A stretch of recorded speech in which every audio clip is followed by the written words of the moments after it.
Hi, my name is Katie LaVoie. My name is Caroline LaVoie. My name is Sarah LaVoie. And Jody LaVoie is our mom. My favorite part about my mom is that she loves adventure and she always has a great activity or trip planned for us. She's the first person to come up to you at any party or event. And will always have a big hug waiting for you. My mom's resilience has been an inspiration to me throughout my life.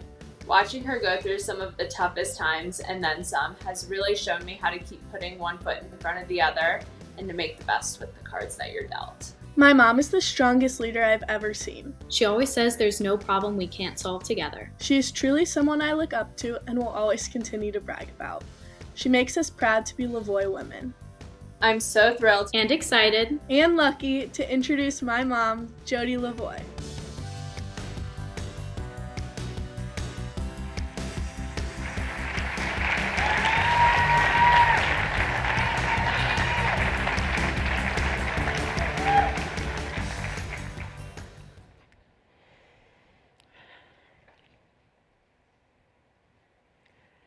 Imagine it's a perfect summer day. You just got back from your best run ever, and your kids are occupied. Tranquility. Then there's a knock at your door. You look through the peephole. That's weird. It's a police officer. That was me on July 31st, 2014. Your husband has been gravely injured. Can you get a ride downtown? Of course I can, but what happened? He would tell me nothing. So frantically, I'm throwing whatever I can in my bag, and the phone rings. Mrs. LaVoie, this is Julie from WGN News. Your husband has been shot at work. Would you like to make a comment? That day, my family's life changed forever. My husband, Steve, had founded Aerostream, a $50 million supply chain technology company in downtown Chicago. That day, the CTO that he demoted brought a gun to work. He shot my husband, and then he killed himself. Steve was gravely injured, and overnight, I went from being a full-time mom to chairman of Aerostream, all while solo parenting our 3 daughters, who were 15, 12, and 9. Steve never regained consciousness. 3 months later, we had our last date. We watched my favorite movie. We bought a zoo. I opened a bottle of French Burgundy, and I gently placed some to his lips.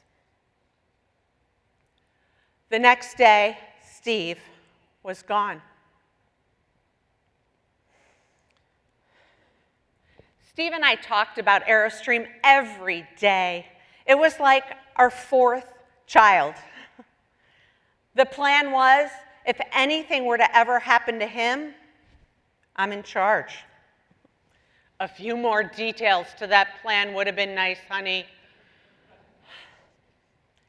The company was in trouble. We had lost 2 major customers representing 40% of our revenue.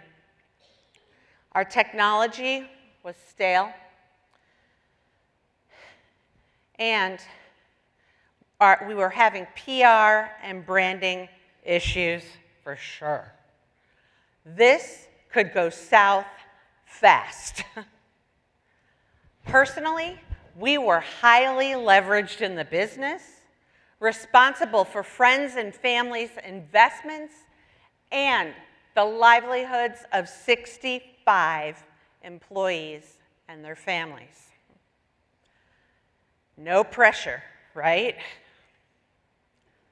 That was just on the business side.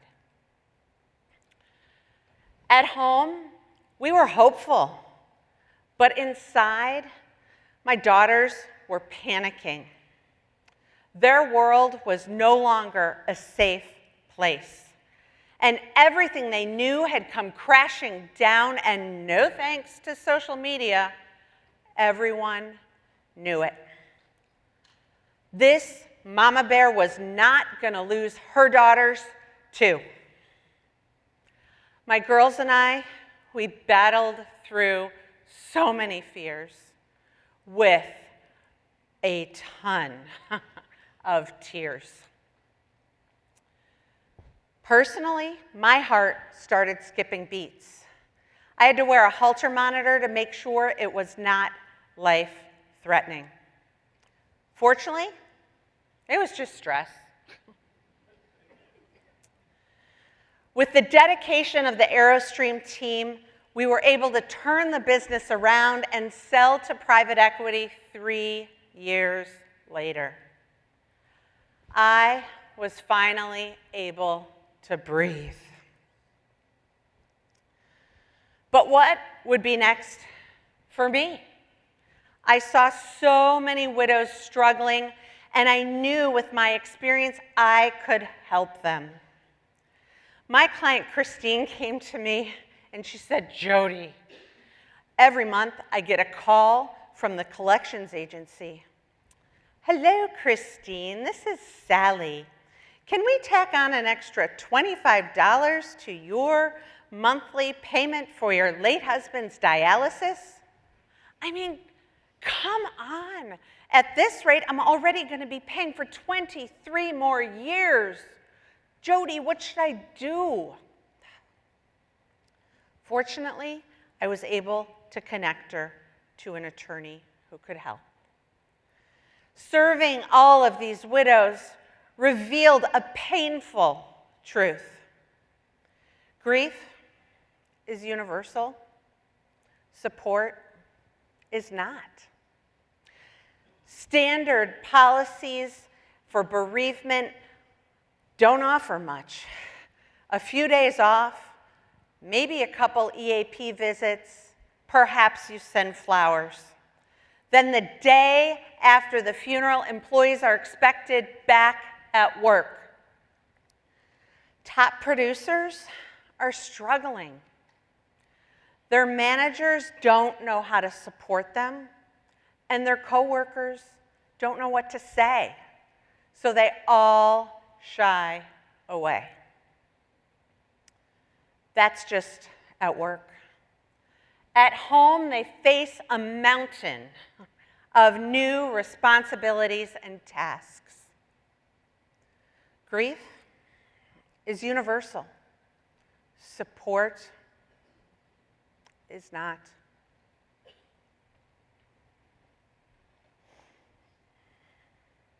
We must do better to support the bereaved.